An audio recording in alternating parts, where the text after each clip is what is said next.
हुशार आहेत, एवढी हुशार आहे ती नितीन शेठ, त्यांना ताजा गबगबीत माल खायला पाहिजे. म्हणजे लहानपणापासून पाळायचं नाही, तयार झालेला आयटम त्यांना पाहिजे. तयार झालेला आयटम खाया गावतोय कना कना कना कना कना. आपण आपला देशी वाण जपला पाहिजे, म्हणजे देशी गाय जपली पाहिजे. देशी गायचं आपण संवर्धन केलं पाहिजे. अरे हा कायदा खऱ्या अर्थानं यासाठी झाला की आपलं खऱ्या अर्थानं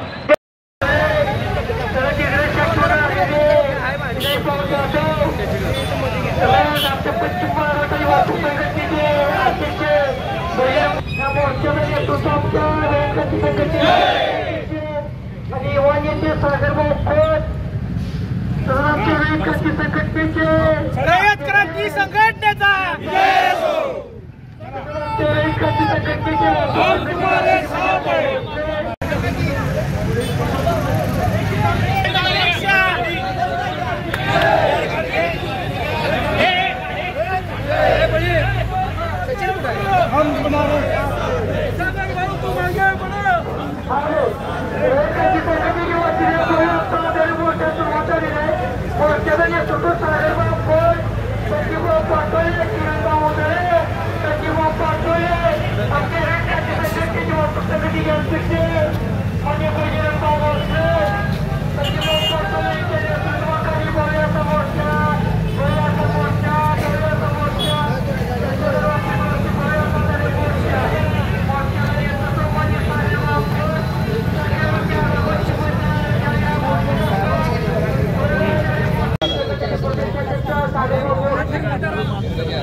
छत्रपती संभाजी महाराज की जय. भारत माता की जय.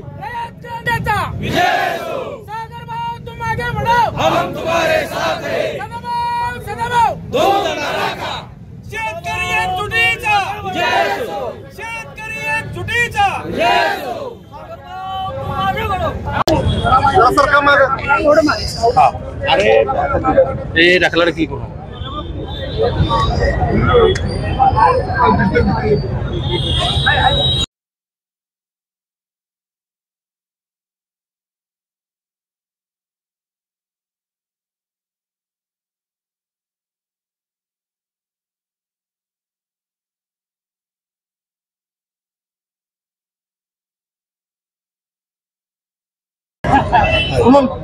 आज या ठिकाणी इस्लामपूर, आज या ठिकाणी ईश्वरपूर तहसील कार्यालयावरती वाळवा तालुक्यातल्या हजारो शेतकऱ्यांना घेऊन आम्ही त्या ठिकाणी धडक मोर्चा काढला, आंदोलन केलं. त्याला कारण आहे, पहिला सगळ्यात मुद्दा की जो गोवंश हत्याबंदी कायदा झालाय त्या कायद्यात सुधारणा करा. दुसरा मुद्दा की उसाला त्या ठिकाणी प्रतिटन 4,000 रुपये दर मिळावा. तिसरा मुद्दा गाईच्या दुधास प्रति लिटर 40 रुपये दर मिळावा. चौथा मुद्दा की कांद्याला त्या ठिकाणी 40 रुपये किलो दर मिळावा. आणि शेवटचा मुद्दा की संपूर्ण कर्जमाफी व्हावी आणि जे रेग्युलर कर्ज भरतात, नियमित कर्ज भरतात त्या शेतकऱ्यांना प्रोत्साहनपर अनुदान म्हणून 1 लाख रुपये मिळावे. तर सगळ्यात महत्त्वाचा मुद्दा आमचा आत्ताचा गोवंश हत्याबंदी कायदा. त्यातनं आम्ही या ठिकाणी सरकारला आज आव्हान केलंय, सांगितलंय, विनंती केली की या कायद्यात बदल करा. कारण ह्या कायद्यामध्ये फक्त देशी वाण असला पाहिजे, देशी गाई, देशी जनावर असले पाहिजेत. जर्सी गाई असतील, म्हशी असतील, रेड्या असतील, जर्सी वाण असेल ह्या कायद्यातनं वगळून टाका. कारण जर्सी वाण हा शेतकऱ्यांना जादा उत्पादन देऊन 2 रुपये जास्त मिळावेत, आर्थिक उलाढाल चालावी म्हणून खऱ्या अर्थानं जर्सी जनावरं तयार झाली, जर्सी वाण तयार झालं. पण काही बोगस गोरक्षक जर्सी गाई पकडायला लागल्या, म्हशी पकडायला लागले.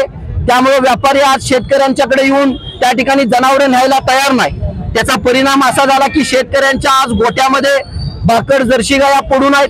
शेतकऱ्यांच्या गोट्यामध्ये भाकड जर्सी गायनी जन्म घातलेला जे बैल असतो, जो खोंड असतो, तो कुठल्याच कामाचा नसतो, तो तसाच गोट्यामध्ये पडून आहे. भाकड म्हैस पडून आहे. एखादी आजारी जर्सी गाय असेल तर ती गोट्यात पडून आहे. अरे आमचं म्हणणं आहे की देशी गाय जपली पाहिजे, तिचं संवर्धन करूया. देशी गाय शेतकऱ्यांना सुद्धा गोमाता असते. देशी गाय आम्ही कुठल्याही व्यापाऱ्याला विकायला देत नाही.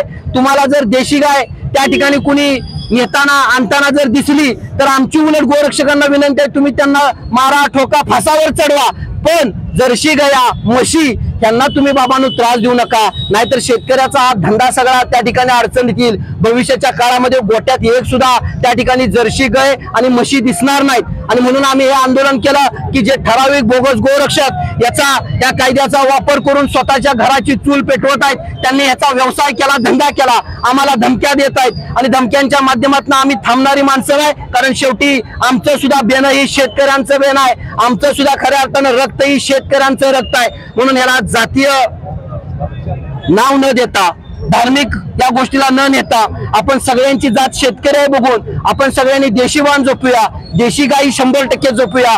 आपल्याला देशी वाण मध्ये जेवढी जनावर येते तेवढी जपूया, पण जर्सी जनावर ह्यातनं वगळावीत म्हणून आम्ही हे आंदोलन केलंय।